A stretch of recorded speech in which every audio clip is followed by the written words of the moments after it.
Olá, boa noite vocês. Hoje vamos começar com nossa aula sobre uma aula. A gente vai continuar um tema que é o seguinte: a gente vai estabelecer uma terceira demonstração,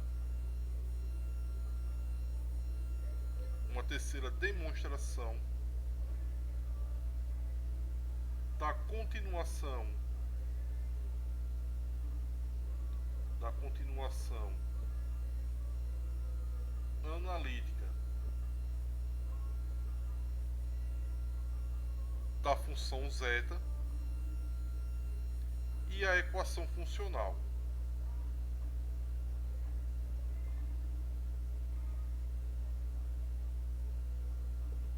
Nessa demonstração a gente vai fazer o seguinte: olha só.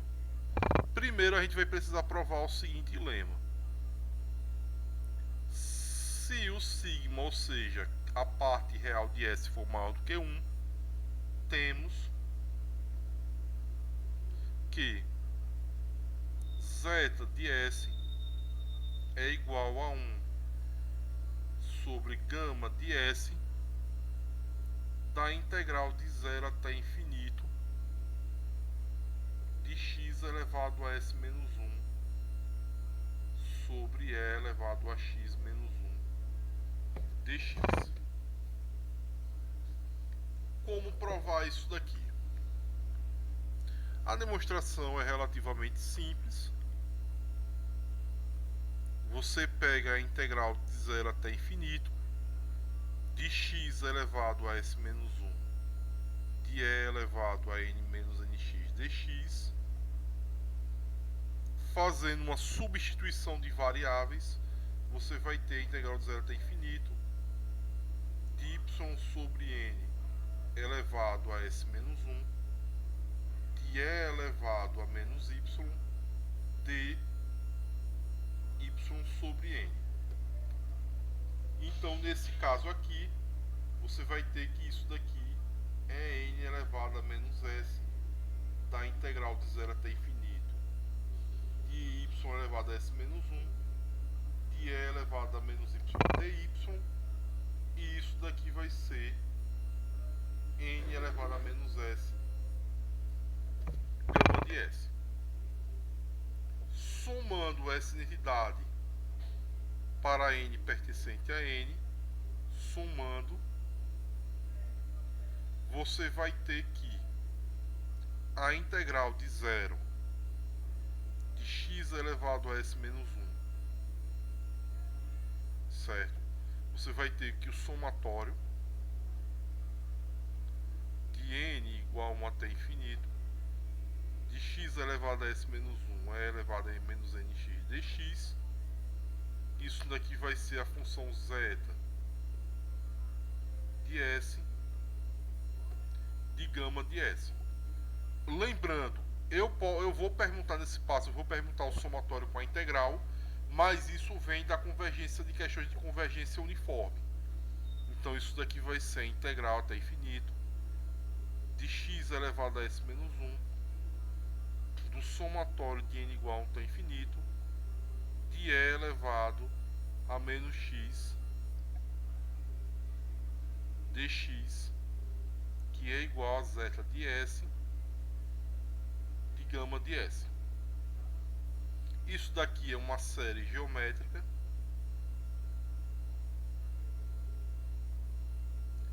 e, portanto, você conclui de fato que zeta de S é igual a 1 sobre gama de S da integral de 0 até infinito de x elevado a S menos 1 sobre E elevado a x menos 1 dx. Pronto. Essa vai ser nossa primeira identidade. O que a gente vai fazer agora? Eu vou fazer o seguinte. Eu vou pegar agora a integral I de S, que vai ser a integral sobre esse contorno C, que eu vou explicar o que ele se trata, de Z elevado a S menos 1 sobre E elevado a Z menos 1 dz, certo? Lembrando que Z elevado a S menos 1 é definido como E elevado a S menos 1 do ramo do logaritmo do log de z. Pronto. Temos isso daqui. O contorno C ele vai ser um contorno que a gente vai variar da seguinte forma. Eu vou chamar até contorno de C de ρ. Pronto. Ele vai ser um contorno onde você caminha o eixo x, e quando parar na distância ρ, você vai virar esse contorno aqui e depois vai voltar seguindo dessa forma. Observe uma questão interessante que foi uma coisa que eu me questionei. Esse ponto aqui não é definido o ramo do logaritmo. Porém, como ele é um ponto, ele é um conjunto de medida nula. Então, nessa integral, ele não altera esse valor. Agora, o que é que você vai fazer? Observe o seguinte. Você vai fazer o seguinte. Se você pegar a integral no contorno z igual a ρ, você vai ter que z, módulo de z elevado a s menos 1, como definimos, vai ser e elevado a s menos 1 log de z. Isso daqui vai ser e elevado a sigma menos 1 mais i vezes t do log do módulo de z mais i argumento de z. Então, fazendo o módulo, tem o módulo aqui. Só que a parte que tem o i, ela é considerada como módulo 1 é elevado a i, módulo de alguma coisa é 1. Então, isso daqui vai ser e elevado a sigma menos 1 log do módulo de z, certo? Mais t do argumento de z. Porém, o argumento de z é menor do que 2π. Então, isso daqui vai ser menor do que z elevado a sigma menos 1 vezes e elevado a 2 vezes π do módulo de t. Pronto. Temos uma primeira essa desigualdade. Agora vamos perceber o seguinte.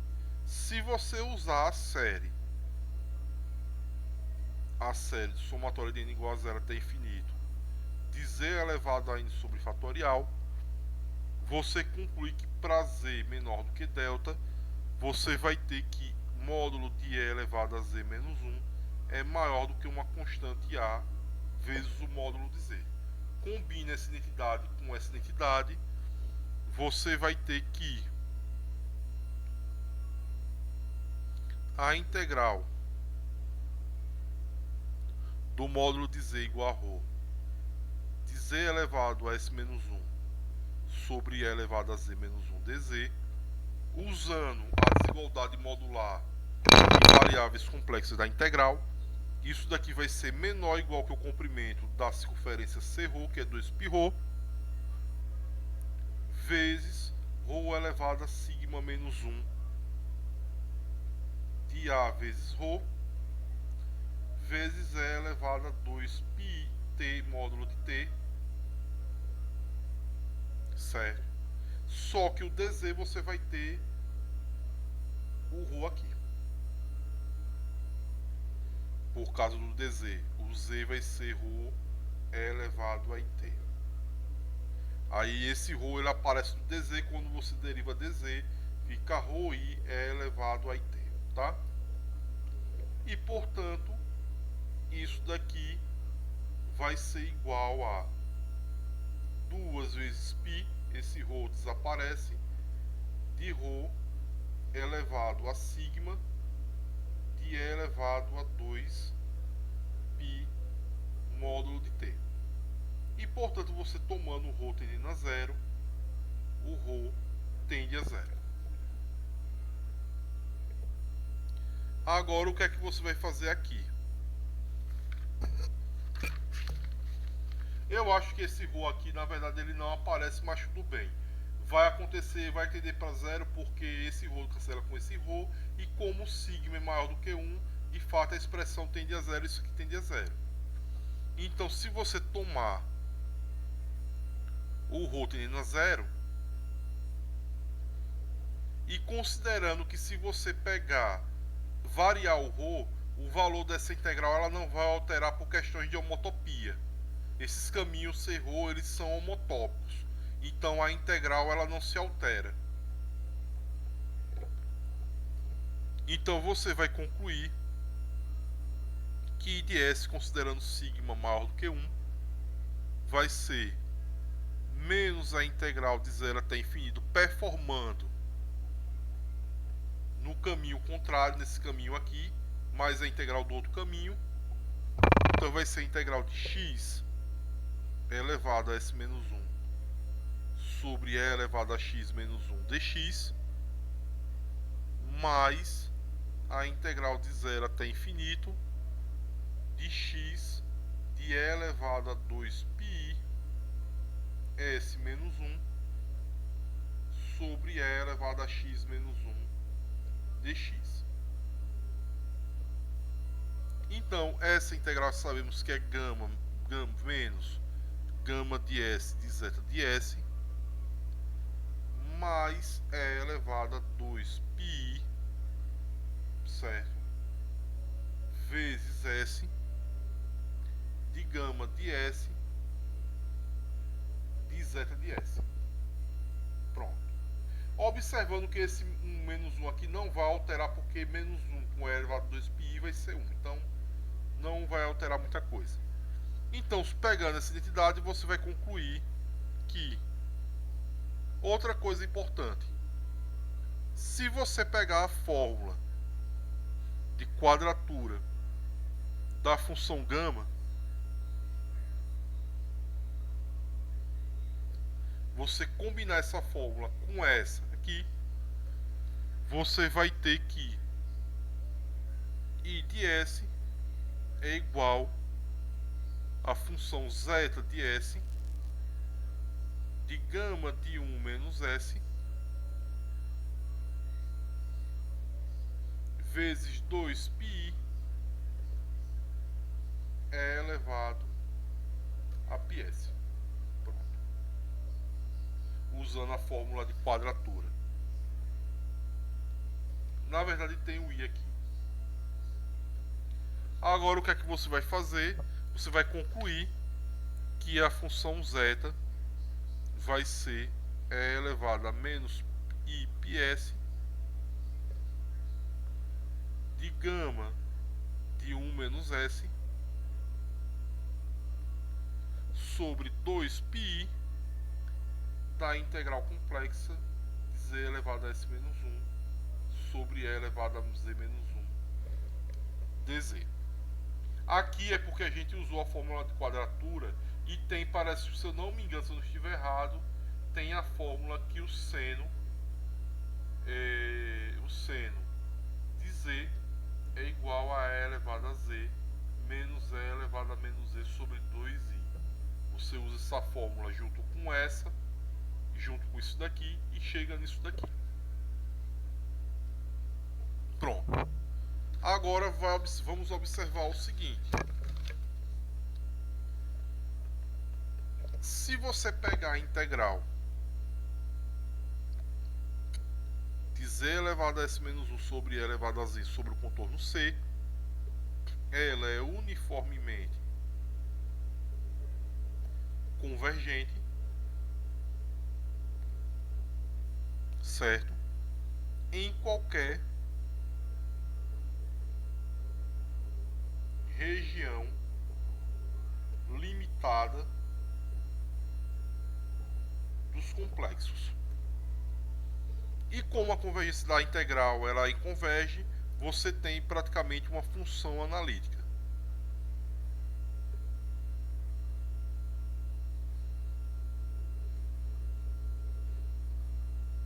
Como essa fórmula ela foi provada para sigma maior do que 1, então essa fórmula aqui ela gera uma continuação analítica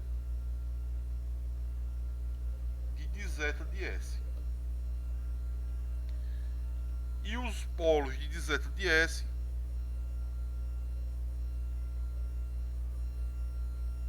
são, no máximo,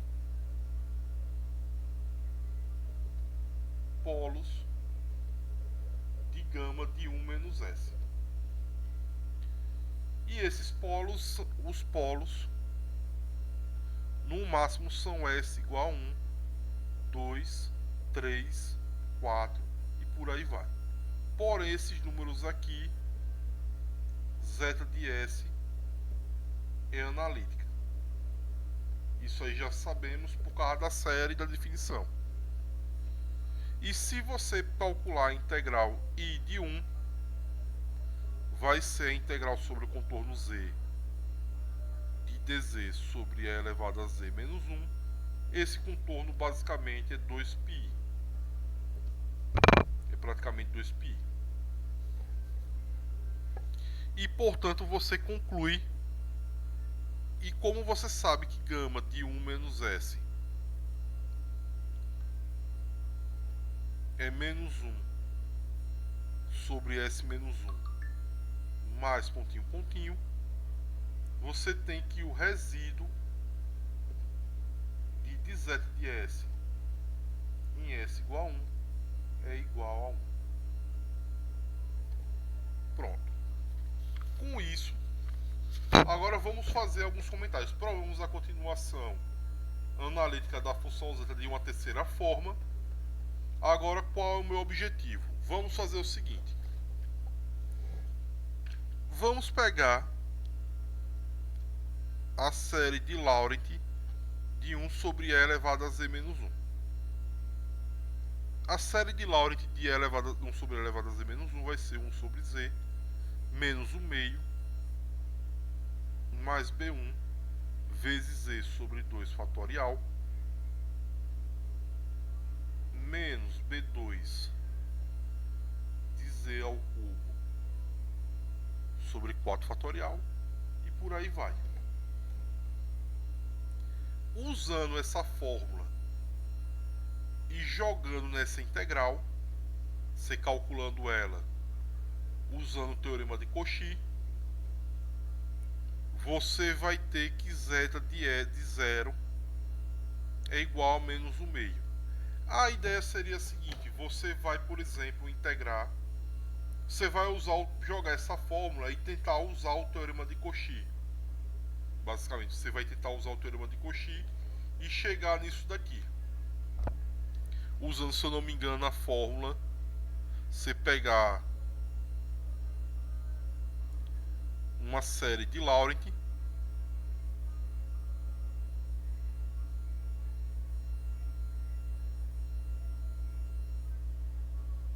menos n menos 1,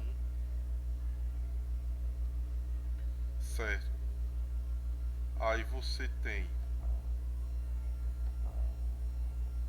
por aí vai, você multiplica o f de z, por exemplo, por uma potência de z menos E0 suficientemente grande e depois você integra sobre a curva e aí você vai ter algum desses caras daqui e os outros vão se anular por serem funções analíticas.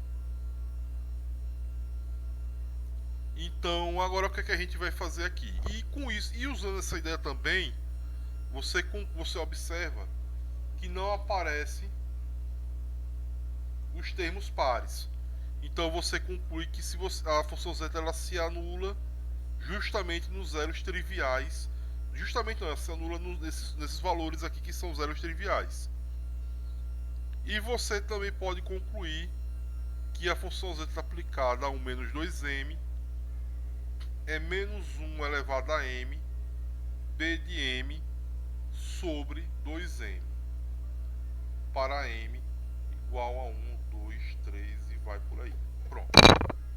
Então, no final, você usando a fórmula do produtório, você conclui que a função zeta só tem zeros não triviais na faixa crítica, que é essa faixa aqui,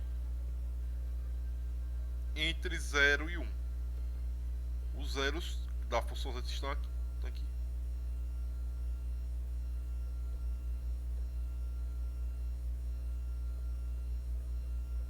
E aí você chega na hipótese de Riemann, essas coisas assim, que a hipótese de Riemann ela afirma que os zeros estão aqui, que é a hipótese de Riemann. A gente chama, aqui seria a sigla inglesa do que seria a hipótese de Riemann. Agora vamos usar essa técnica usando a equação funcional.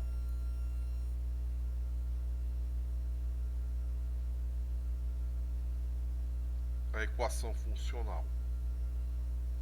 Na equação funcional, você vai considerar a mesma integral que trabalhamos. Z elevado a S menos 1 sobre E elevado a menos 1 dz sobre o caminho Cn, que ele vai ser o seguinte. Você vai pegar um retângulo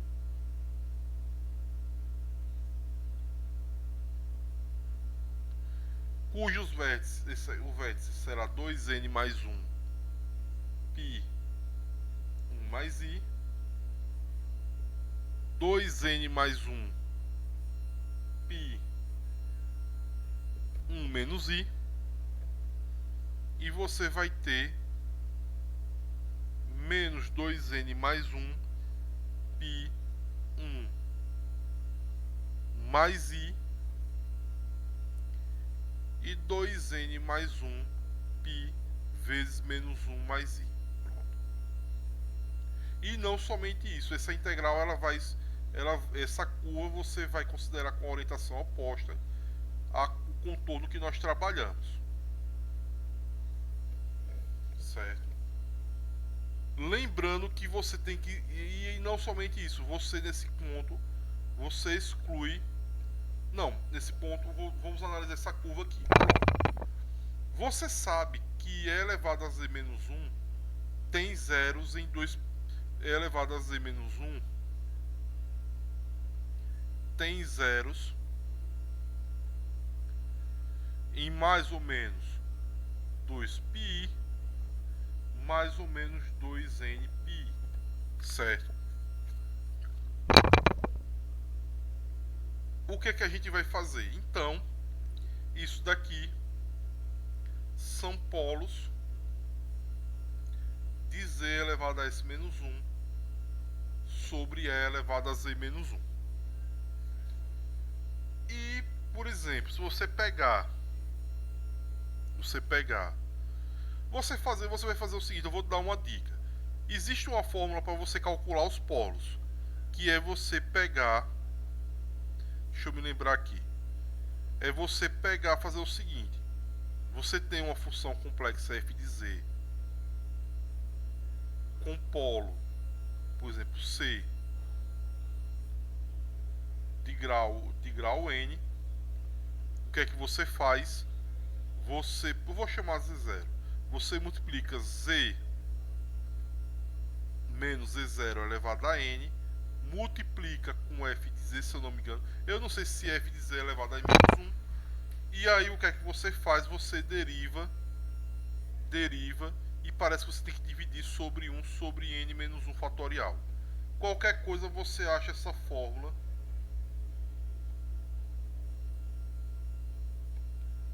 na coleção Shaw. No caso, como esses polos eles são simples, na melhor das hipóteses, por exemplo, você calcular o limite, certo, de z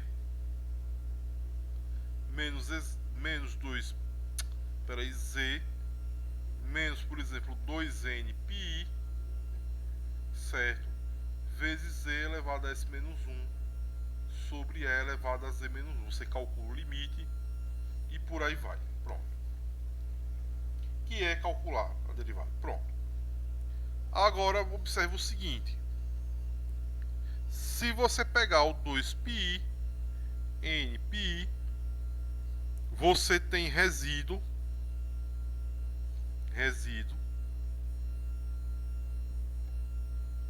de 2nπ mπ de E elevado a π sobre 2 vezes i de s menos 1.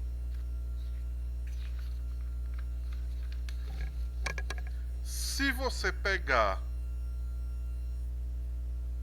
o resíduo, espera aí um momento, você pegar o resíduo em menos 2nπi, você tem resíduo 2mπ de E elevado a menos π sobre 2 vezes I de S menos 1. Isso provavelmente por causa desse sinal aqui que altera alguma coisa. Então, se você somar o resíduo desse com esse cara, você vai ter um total de 2mπ vezes E elevado a π I elevado a S menos 1. Contando com esse daqui, vai ser E elevado a π sobre 2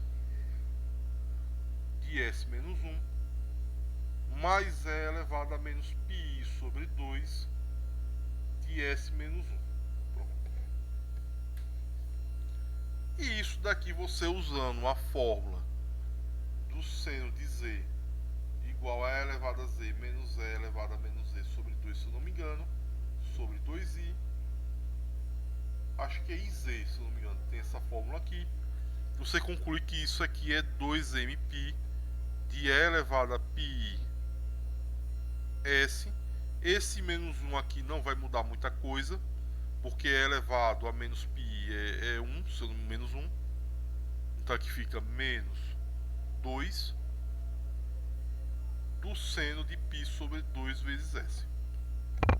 E aí, se você agora somar todos os resíduos e aplicar o teorema dos resíduos, lembrando, então você vai ter o seguinte: você vai ter que a integral complexa I de S vai ser o somatório de C sigma de Z elevado a S menos 1 Cn sobre E elevado a Z menos 1 dz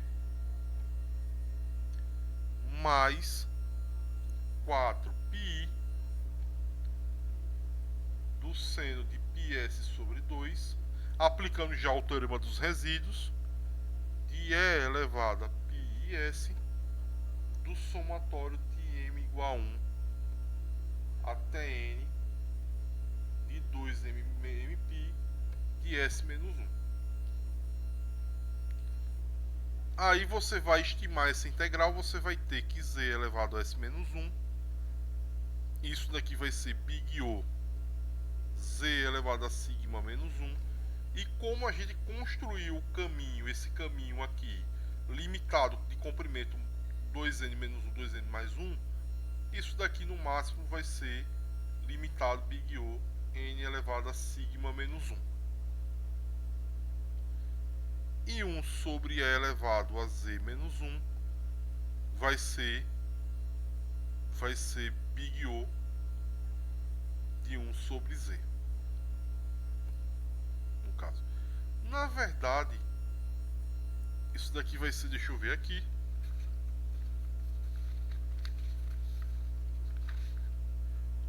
Ah, certo, vou explicar aqui. Olha só. Se você pegar E elevado a Z menos 1 ao quadrado, isso daqui você vai ser E elevado a 2x menos 2 vezes E elevado a x cosseno de y mais 1. Você usa a fórmula do argumento, né? Do argumento da própria fórmula do módulo, e você chega nisso daqui. Isso daqui vai ser maior ou igual que E elevado a x menos 1 ao quadrado em linhas verticais, e isso daqui pode ser maior, deixa eu ver aqui, maior ou igual que, na verdade tem uma coisa que está me enganando, aqui deveria ter E elevado a x mais 1, nessa linha aqui deve ser 1 e aqui deve ser menos 1, então aqui deve ser mais 1. Você vai perceber que isso aqui aparece por causa do sinal da imagem. Então aqui vai ser E elevado a x mais 1 e aqui vai ser E elevado a x menos 1 em linhas horizontais.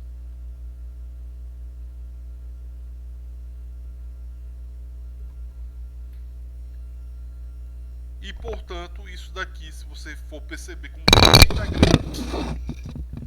integrando nesse caminho complexo, então isso daqui fica Big O N. Ou seja, 1 sobre E elevado a Z menos 1 é igual a Big O. Na verdade, considerando que isso aqui tem o comprimento do quadrado. Então, de fato, se você combinar essas desigualdades, você vai ter que a integral. Que tipo? O que é que você vai fazer? Olha só. Você vai pegar Z elevado a S menos 1 elevado a Z menos 1.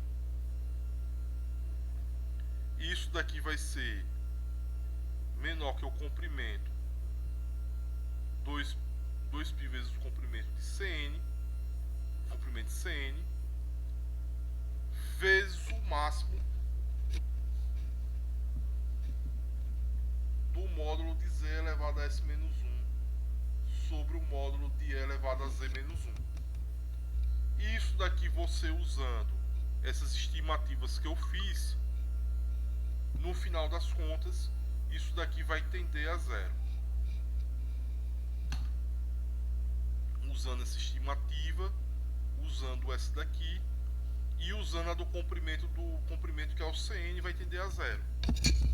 Então você vai concluir que a integral complexa aí de S vai ser 4πi vezes E elevado a πs do seno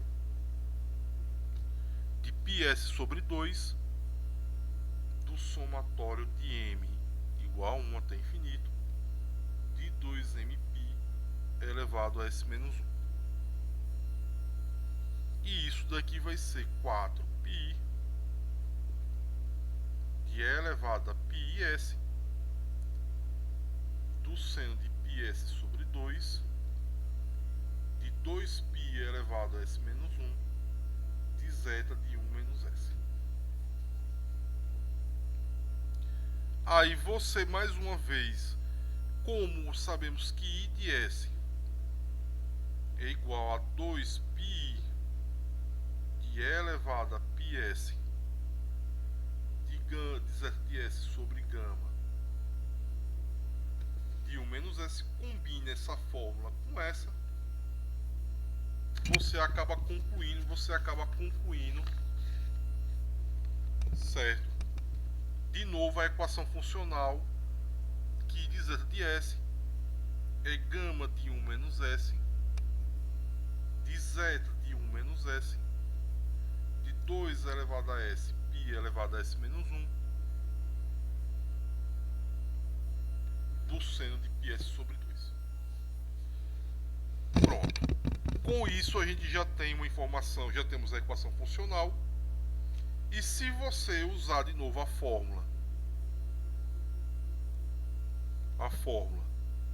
de gama de S de gama de 1 menos S, que é igual a π seno de πs,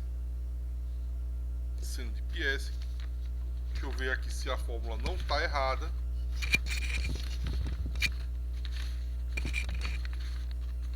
Só um momento, peraí. É isso mesmo, pronto. Então você chega na equação funcional, numa fórmula simetrizada da equação funcional, que é π elevado a S menos 2 gama de S sobre 2 de zeta de S é igual a π elevado a menos 1 menos S sobre 2 gama de 1 menos S sobre 2 de zeta de 1 menos S. Essa é uma forma simétrica da equação funcional.